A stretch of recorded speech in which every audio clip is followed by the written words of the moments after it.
This is the Cherdoke-McMaster Stroke Assessment, also called the CMSA. The CMSA is an assessment that was originally created by physical therapists to assess stroke patients aged 18 to 90, but has since expanded to be used by other health professionals on a variety of neurological and brain injury clients. While there is no education requirement to use the CMSA, it is required to read the technical manual before using the assessment. In order to ensure maximum comfort on the client's part, the client should be encouraged to wear comfortable clothing that allows the therapist to observe the knees, shoulders, and elbows clearly. The materials necessary to complete the full assessment are footstools, pillows, 2-meter line marked on the floor, chairs with armrest, an adjustable table, plastic measuring cups, wide and low plinth, a stopwatch, a floor mat, a ball that is 6.5 centimeters in diameter, and a 1-liter plastic pitcher with water. The full CMSA takes 40 to 60 minutes to administer, depending on the client's ability level.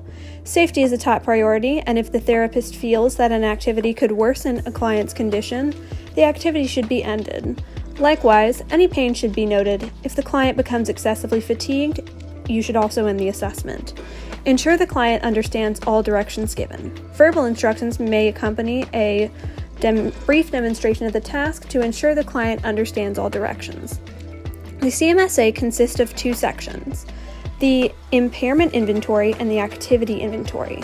The impairment inventory is used to assess physical impairments that are present, and the activity inventory measures changes in the client's ability to complete functional tasks. The impairment inventory is broken down into 6 dimensions: recovery stage of the arm, hand, leg, foot, postural control, and shoulder pain. Each of these categories is composed of 7 different stages, each of which have 3 different tasks. In order to advance in the stages, one must complete at least 2 out of 3 tasks. The impairment scale is scored on a 7-point scale detailing the different levels of physical impairment and movement. The activity inventory is broken down into gross motor function and the walking index, each of which are compiled of 5 to 10 items. The activity inventory is scored on a 7-point scale based on the amount of assistance needed to complete the task. The impairment scale is scored on a 7-point scale. The highest score one can achieve is a 100, in which higher scores indicate normal functioning. The participant in this video is Ruby, a typically developing OT student at Florida Gulf Coast University.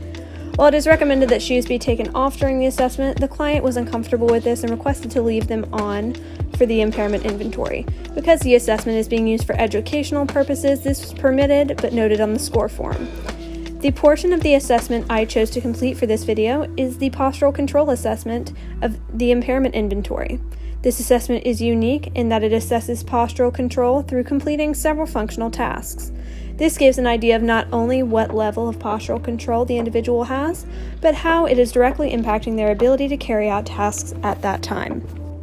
The following portion of the video will cover the postural control section of the impairment inventory. While not all tasks are shown, a few from each level are shown. Hello, my name is Cameron. I'm going to be your occupational therapist today. What is your name? I'm Ruby. Hi, Ruby. It's nice to meet you. Are you feeling any pain or discomfort today? No, not really. That's wonderful. So what I'd like to do, Ruby, is first, what we're going to do is we're going to get into an assessment. So I'm just going to look at how you move, how your body is functioning, how some of those muscles are doing. So that's what we're going to focus on today. Sound good? Sounds good. Okay, Ruby, I'm glad to hear that you're doing well. We're going to go ahead and start. Could I have you lay down for me on this mat? Sure. Wonderful. So, to begin, I'm going to ask you, what side again were you having difficulty with? My left. Your left side? Mm-hmm. Okay, so can you go ahead and roll towards your strong side? Very good, and now we're going to go back.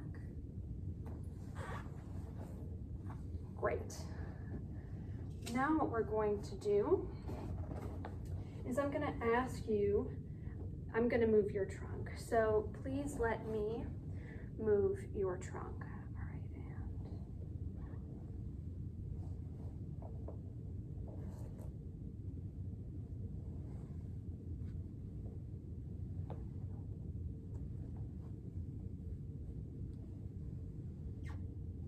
Wonderful, thank you. And now I'm going to ask you to sit without holding on to anything.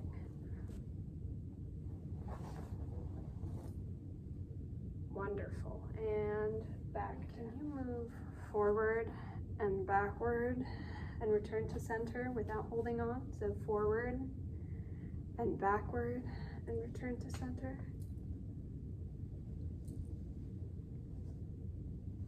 Wonderful. How are you feeling? Are you feeling fatigued at all? Not really, no. Okay, great. Then I'm going to ask you to please stand for at least 5 seconds. I'm going to ask you to move your weight from one side to the other without your buttocks lifting off the bed.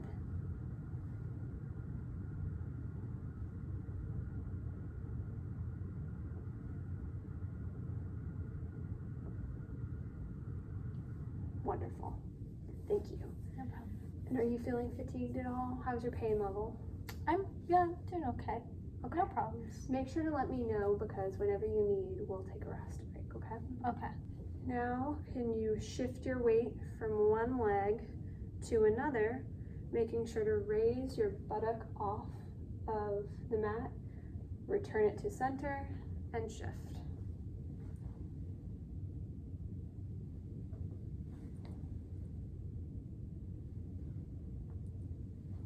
Wonderful. Now let's stand up, making sure to put equal weight within our feet.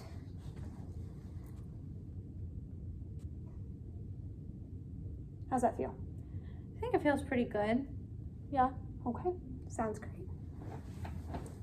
Let's move on. Okay. What I'd like you to do next is walk sideways to the left. Keep crossing your right foot over your left for 2 meters. And then once you're there, cross your left foot over your right back, making sure to keep your pelvis and your feet pointed forward. Do you understand? I think so, yeah. Okay, great.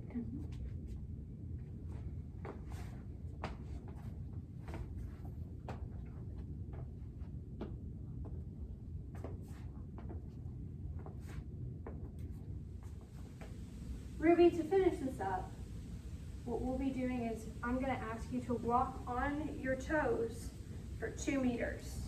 Okay.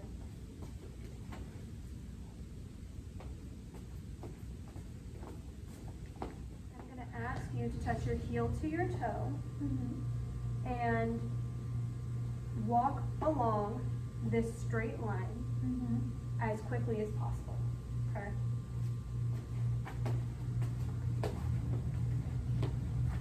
Thank you so much for participating in that with me, Ruby. Yeah. I appreciate you following my instructions and we got through it. I need to make sure to score this and I'll let you know what that report means and what it means for the rest of your therapy. How does that sound? Sounds great. Thank you. I need the help. Absolutely. Do you have any questions for me? Anything that I can answer? Anything that seems unclear? I don't think so. I think I'm good. Thanks. Wonderful. Now we'll move on to treatment. All right. Great.